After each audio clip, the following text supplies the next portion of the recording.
Once again, we do invite your questions. If you have one, please write it on the card, and one of our colleagues will pick it up and bring it up front. Let me begin. If I'm a fixed ops manager or a service director, I've got 1,000 things I need to be doing immediately. And if I'm told that another one of those things that's going to the top of the list is managing a loaner fleet actively, I might be a little resistant to that. Trevor, did you get pushback from your service folks, from your fixed ops folks when you brought this back in-house? How did you get the buy-in? Absolutely, you're going to get pushback until you show them how easy it can be, because it doesn't have to be complex. It should only take a few minutes of their day to really evaluate, because if you have the right tools, you can see it. It's not a big deal, but with interest rates and everything going up, if you don't properly manage that fleet and have the tools to do it, you're going to lose so much profitability. So everything you're working for is going to be gone. So you got to make it literally as painless as possible for them. Okay. Russ, what's the impact of a badly managed loaner fleet? What can that do to the detriment of a dealership's operation rather than the benefit? It costs you a lot of money immediately, and it costs you customers over time. When we think about those 3 pillars of value at the end, the first is those cost savings. If you're not managing this well, what feels like $5 or $10 in fuel per contract seems like a trivial amount. When you put that across 50 different cars that are loaned out 7 times a month, that adds up really quickly. Thousands of dollars a month going straight out the door in just fuel costs, right? And then if you have too many fleet or too many people trying to manage this process because it is manual, because it is cumbersome, then you're carrying not only the cost of that fleet, but all the remarketing risk that comes with pulling that car out if you don't have the intelligence that we talked about earlier. So we've seen so many retailers that go and try and market these after the programmatic 6 months, however long they're supposed to be in there. They take in a market and they lose thousands of dollars because they're contractually obligated to buy from a manufacturer at price X, but they can only sell for price Y. Right? So if they can get smarter about how they manage those assets, that's a lot more money they can bring home. And then finally, it's about the customers. Right? Customers today are very trivial with their loyalty. They have very high expectations. If you make them wait, if you see their arms crossed and their toes tap, you can feel CSI start to go down. That's money out the door right now and potentially a lost customer in the future. Trevor, you mentioned earlier that a loaner program is a way to get service customers into your new product at the dealership. Can you quantify how many sales, new vehicle sales, come as a result of your loaner program? We haven't directly tied to it, but we know that consistently, I'd say we get at least 5 to 8 sales a month off of it if I was going to guess with it. But the main part about it is that when you think about acquiring used cars is one of the most difficult things right now to be in them right. And new cars are plentiful. We can replace them very easily.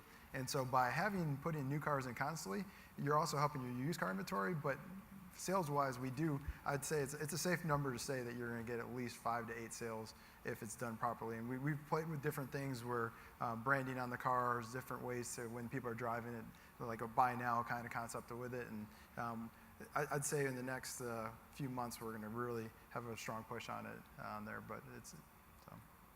Does that reflect your experience of what? Yeah, we don't measure how many new car sales come in as part of the service program, but we do often see the more innovative dealers excited about a newer service program fleet simply because they get those customers that have the aging inventory into the newer models. They're able to sell them on the newer features. What we've actually seen a lot, and subscription is a pretty hot word right now, is how do these customers that come in that drive, let's say, an Audi Q7 when they typically have an older Audi A5, what if they just want to try that out for 3, 6, 9 months? There's really no program that offers that. Service loaners are actually interesting because, one, you always want to get higher utilization, but you can start to monetize a slightly used vehicle at that subscription premium. And so as you think about managing those fleets and letting these customers stay in these cars for longer, starting to charge them revenue instead of just loaning them out, it's actually a really interesting opportunity, not necessarily to sell new cars, but to generate new types of revenue at a higher margin on an existing fleet. Okay. Both of you mentioned the importance to customer satisfaction of not having a service customer sit around the lounge for a couple of hours until he gets his or her vehicle back, not having to arrange for someone to pick them up or whatever.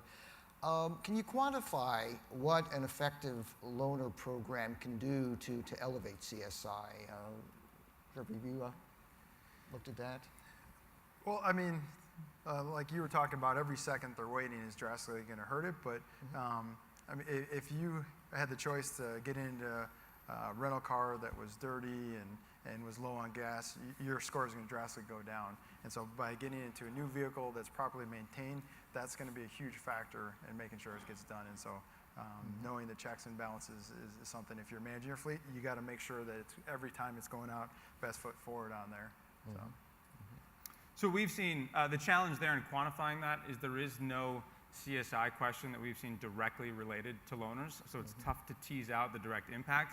What I can tell you is we manage tens of thousands of vehicles for hundreds of dealerships all over the country, and we charge these customers, as we talked about, for fuel and tolls and all the usage, and we haven't seen CSI go down, right? So we've transferred more than $2 million from customer wallets back into the dealer P&L, and CSI scores have remained constant.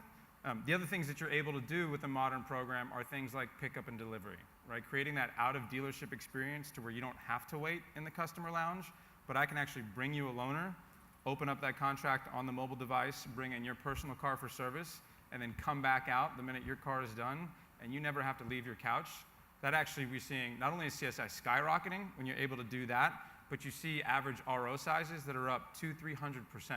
Customers are much more willing to give you their money when you give them their time back. Trevor, does motor cars offer valet service? We do not. We found for the liability of driving back and forth, the less we cut on that, it's more important for us with that. I mean, I think as times are changing, the number of employees you have is going to keep on dwindling further and further down, and that's where, for us, one of the reasons we really wanted to build that software is we wanted to make sure that we weren't adding a rental car manager. We weren't adding that because, I mean, I can see maybe doing like an Uber or Lyft to pick somebody up might be a way to do it, but the time to send somebody out, that it's if you send somebody to do that, it's normally a valet, and that means that you're losing that person somewhere else in the dealership. And so if you can have people assigned for the exact areas, you're going to be a lot more efficient and a lot better off on there. And I think, I know like we actually looked at too, doing Uber and Lyft more involved in it. And I think the problem is the customer gets stranded. And so like a lot of times dealers are like, oh, well, we'll just go with a smaller loaner fleet and we'll just pay for Uber and Lyft. And I think that's a ways away, because if people have extended day or two, they've got to get back on here, and then all of a sudden your cost starts shooting up on there, as opposed to having a couple more vehicles in your loaner fleet that you're depreciating that turns into inventory. One other real quick thing I wanted to make sure I mention is that we learned the hard way too is what vehicles you put in your loaner fleet. When we went from the 28 to over 100, we literally just took all of our inventory, and next thing you know, I think I even saw a C or Z go in there that was probably like 700 days old. And it was so difficult to get that thing out of there. And so when you put vehicles in there, you can't let the new car department decide what goes in there. You got to let the pre-owned manager be involved with the service department and based off of needs and what you feel is going to be best to get rid of. So you have to have an exit strategy before you actually put the vehicle in the service loaner program. Okay. Well, that segues into a question from the audience for Trevor. When a loaner car is sold, who gets the profit? Service or sales department or who? It goes to sales department. We feel that service, they should be able to, they're getting new cars that the lower maintenance because they don't have the ones that are aging where all of a sudden they have to put brakes and tires on there. And if they properly manage the tools like they have it, it shouldn't be an issue for them to make sense to have it in-house on there. And used cars, we feel like if they're the ones that are going to monitor to want to pull those out faster, or service otherwise, they'll just linger. And so having that one used car manager that's focused on buying cars constantly, going to Manheim or other auctions to buy it, this is just another stream to pull them from. Okay. A question, Russ, actually for both of you. How do I determine how many loaners I need? Is there a golden mean or a formula to apply in coming to that? Yeah, it can be complicated. If you make it complicated, you can have a little calculus involved. Typically, the way it works is it's different for luxury than it is for mass market. It's different for warranty claim than it is for third-party pay. So you can start to calibrate different models. There's no hard and fast rule. It's something that we help the dealership actually calculate when we first set them up. Mm-hmm. What are your ROs? What are your average cycle times on those ROs? How many customers request or need loaners?